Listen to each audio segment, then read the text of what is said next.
नबी कौनैन सल्लल्लाहु अलैहि वसल्लम इरशाद फरमाते हैं कि जिसने मेरी कब्र को देखा मेरे बादे विसाल, गोया कि उसने मुझे मेरी हयात में देखा।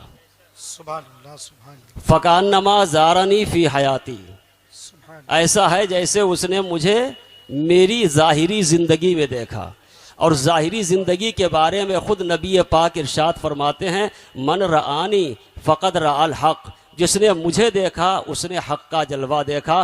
गोया कि आप इन सैयदों को देख रहे हैं, उलमा को देख रहे हैं। सिर्फ यहीं तक महदूद नहीं है, बल्कि आपकी ये ज़ियारत यहाँ से उठकर मदीना पाक तक पहुँच रही है और फिर वहाँ से चलकर खुदा की बारगाह तक पहुँच रही है। सुभान अल्लाह, सुभान अल्लाह, बहुत अच्छे। ये फैज़ कम नहीं है, ये मौक़े हमेशा नसीब नहीं होते हैं, गाहे गाहे कभी कभी, और आपको मीलों चलकर इनकी बारगाह में हाजिर होना होता है।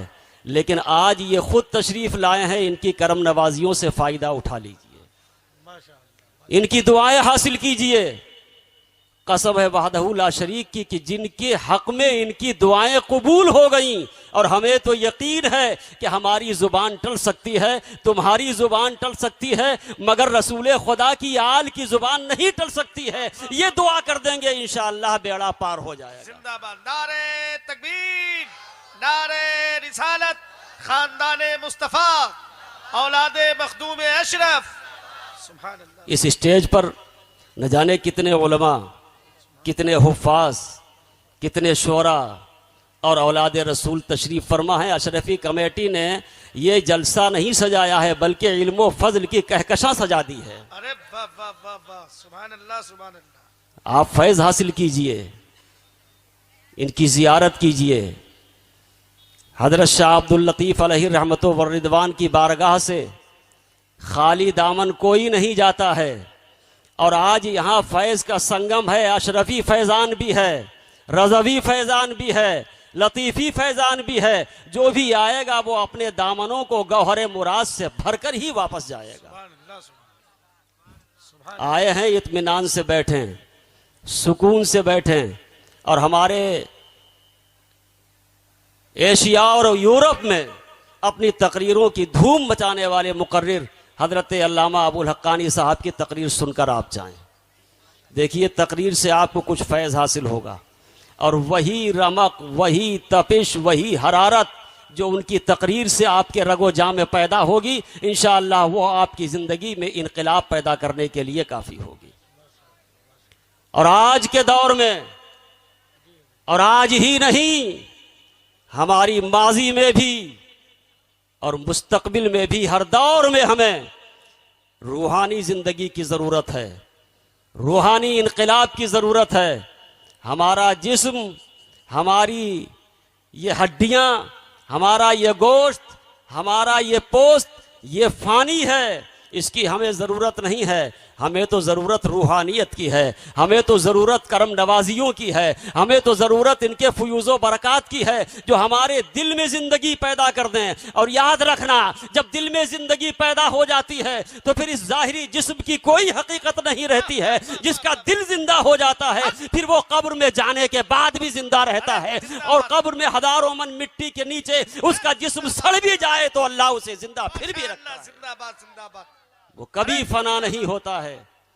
कुछ तगाने खंजरे तस्लीम रा, हर जमा अज गैब जाने दीगरस्त।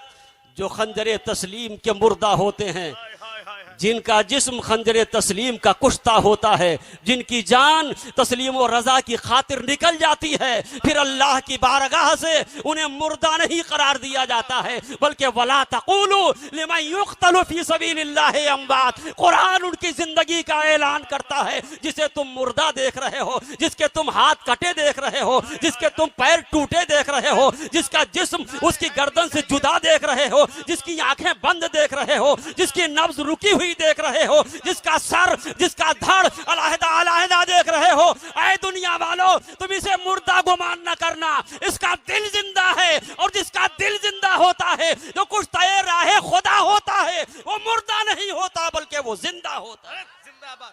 मुझे नारे हैदरी चाहिए आपसे, नारे हैदरी अब होना चाहिए इस वक्त। भाई लगा दो, लाज रख लो तुम। सुभान अल्लाह, सुभान अल्लाह। या अली, हाथों को उठा के जवाब दीजिए। जिंदाबाद या अली, अल्लाह अकबर, या रसूल अल्लाह, जिंदाबाद जिंदाबाद, अल्लाह अकबर, सुभान अल्लाह सुभान। छोटा हो या बड़ा, जवान हो या बूढ़ा, हर आदमी की ख्वाहिश यह है कि अल्लाह हमें कामयाबी अता फरमा दे, माशाअल्लाह, अल्लाह सलामत, हम जिंदगी में फाइजुल मराब हो जाएं, हमें सरबुलंदियां नसीब हों, हम उरूज हासिल करें, तरक्की की मनाजिल तय करें। हर एक की यह ख्वाहिश है। शायद दीवानों और पागलों के अलावा कोई भी ऐसा फर्द बशर नहीं होगा, ख्वाह वो मर्द हो ख्वाह औरत हो, सबकी आरजू यह है कि हम कामयाब हों, सबकी आरजू यह है कि हम सरबुलंद हों, सबकी आरजू यह है कि हम दोनों जहान में मकासिद में कामयाब हो जाएं। तो आइए मुसलमानों, मैं आपको बताता हूं कि किस तरह आप कामयाब होंगे। आप तारीख के औराक पलट कर देखें, मक्के की सरजमीन पर चलें, एक ऐसा आदमी जिसे कोई अपनी जुबान में कह लो कि घास डालने को तैयार नहीं था, जिसका समाज में कोई वकार नहीं था, जिसकी समाज में कोई अहमियत नहीं थी, जिसे लोग गिरी हुई नज़रों से देखते थे, लेकिन वही इंसान जब आगे चलकर एक ज़ात से वाबस्ता होता है, एक शख्सियत का दामन थाम लेता है, उसके फैज़ाने करम को अपने खाली दामन में समेट लेता है, तो दुनिया कहती है कि वो हमारा आका है, वो हमारा सैयद है, वो हमारा मौला है, वो हमारा सरदार है। और फिर सिर्फ दुनिया ही नहीं, बल्कि वो शख्सियत जो लाखों मुरब्बा मील की मालिक है, जब उसे आवाज़ देती है तो या सैयदी बिलाल कहकर आवाज़ देती है। यानी एक काला कलूटा इंसान जिसके जिस्म की खूबसूरत और बनावट का आलम यह है कि कोई उसके करीब फटकने को तैयार नहीं है, कोई उसे अपने पास बिठाने को तैयार नहीं है, कोई अपने साथ खाना खिलाने को तैयार नहीं है। लेकिन अल्लाह अकबर, जब वही काला कलूटा इंसान मोहम्मद अरबी की गुलामी में शामिल हो जाता है और अपने शबो रोज़ में शरीयत को अपना लेता है, उतार लेता है, तो फिर मुस्तफ़ा जाने रहमत के फयूज़ो बरक़ात उसे ऐसे हासिल होते हैं कि दुनिया उसे अपना इमाम मानने को तैयार है।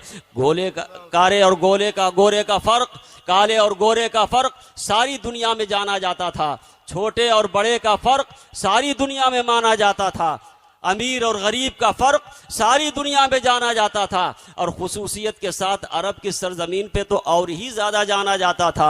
लेकिन जब मोहम्मदुर रसूलुल्लाह सल्लल्लाहु अलैहि वसल्लम ने इस ग़ुलाम को अज़मत बख्शी है, सरबुलंदी बख्शी है, रिफ़ात बख्शी है, और मुस्तफ़ा जाने रहमत ने ऐलान कर दिया लौलल फ़ज़लुल अरबी अलल अजमी, आज के बाद किसी अरबी को किसी अजमी पर फजीलत नहीं होगी, किसी गोरे को किसी काले पर फजीलत नहीं होगी, आज के बाद किसी खानदान को किसी खानदान पर फजीलत नहीं होगी, आज के बाद किसी नस्ब को किसी नस्ब पर फजीलत नहीं होगी, आज के बाद अगर कोई फजीलत होगी, अगर कोई बरतरी होगी, अगर कोई मकाम होगा, इन्ना अकरमकुम इंदल्लाहि अतकाकुम, जिसकी सजदा रेजियां खुदा की बारगाह में ज्यादा होगी वो सरबुलंद होगा, जिसके दिल में खुदा का तकवा होगा वो सरबुलंद होगा, जो ज्यादा नमाजी होगा वो सरबुलंद होगा, जो ज्यादा रसूले कायनात से मोहब्बत रखता होगा वो सरबुलंद होगा, जो ज्यादा खुदा का जिक्र करता होगा वो सरबुलंद होगा। तो सरबुलंदी का मेयार हमें कुरान अता करता है कि जात की बुनियाद पर कोई सरबुलंद नहीं होता है,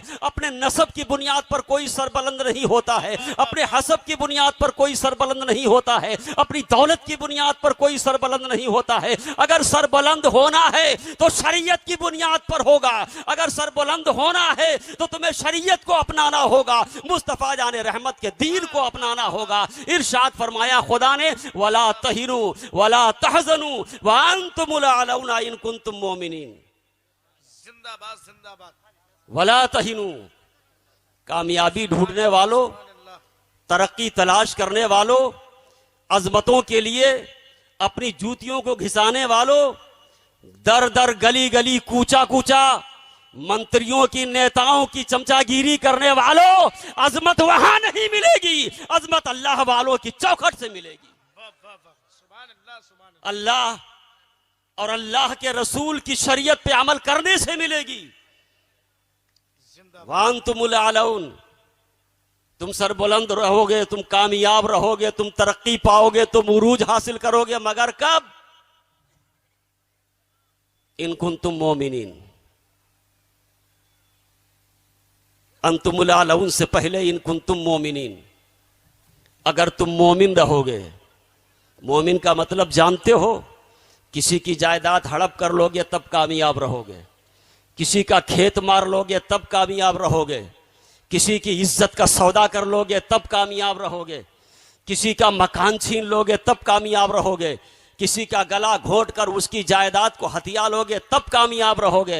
नहीं नहीं, इसका मतलब ये नहीं है कि हम दूसरे की जायदाद मारे तब कामयाब होंगे, दूसरे की दौलत को अपना ले तब कामयाब होंगे, दूसरे का माल पकड़ ले तब कामयाब होंगे। कब कामयाब होंगे? इरशाद फरमाता है इन कुंतुम मोमिनीन, अगर तुम मोमिन रहोगे तब कामयाब होगे, तुम्हारे दिल में इश्क़ रिसालत की शमा रोशन होगी तब कामयाब होगे, तुम शरीयत पर अमल करोगे तब कामयाब होगे। और हमारी माएँ और बहनें भी इस मजमे में मौजूद हैं। मैं सबको मुख्तसर से वक्त में एक पैगाम देना चाहता हूं कि कामयाब कब होता है? इनफिरादी कामयाबी हो या समाजी कामयाबी हो, मुआशरती कामयाबी हो, हर कामयाबी के लिए जरूरी है ईमान की दौलत। और ईमान वाला कौन है? चलो नबी पाक की बारगाह में सरवरे कौनैन से पूछो, या रसूल अल्लाह, हमने कलमा पढ़ लिया है, ला इलाहा इल्लल्लाह मुहम्मदुर रसूलुल्लाह का इकरार करते हैं, अशहदु अल्ला इलाहा इल्लल्लाह वहदहू ला शरीका लहू व अशहदु अन्ना मुहम्मदुर रसूलुल्लाह की गवाही देते हैं।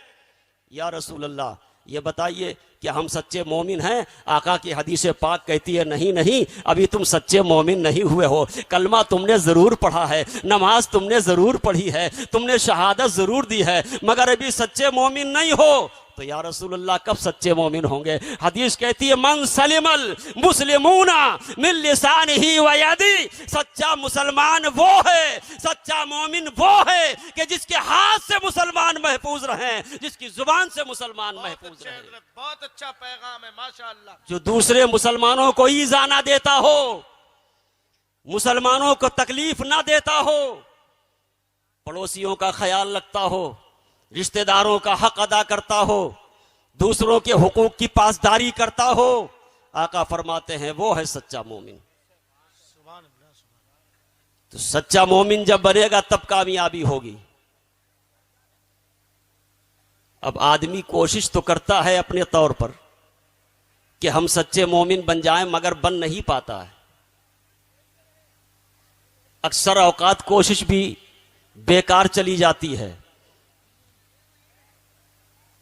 आपने तवज्जो की होगी, कभी सोचा होगा इस मसले पे कि हम कोशिश करते हैं नेक बने मगर बन नहीं पाते हैं। हम कोशिश करते हैं कि हम तकर्रुब इल्लाह की मंजिल पर फाइज हो जाएं, मगर हो नहीं पाते हैं। हम कोशिश करते हैं कि हम अल्लाह वाले बन जाएं, हम बन नहीं पाते हैं। हम कोशिश करते हैं कि हम सच्चे मुसलमान बने, मगर बन नहीं पाते हैं। आखिर इसकी भी कोई वजह है? तो याद रखो, सबसे बड़ा मसला हमारी सिर्फ जात का नहीं है, बल्कि हमारे मुकम्मल नश्बो नुमा पाने वाले वजूद में नश्बो नुमा के असर का है। कैसे? बुजुर्गों ने लिखा है कि एक आदमी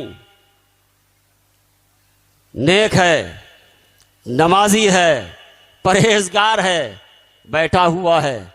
अब एक आदमी अगर वहां से बुरा गुजर जाए और उसकी जात के अंदर बुराई का मादा मौजूद हो, तो वो नमाज, रोजा, हज, ज़कात, नेकियां सारी भूल जाता है और उस बुराई के पीछे चल देता है।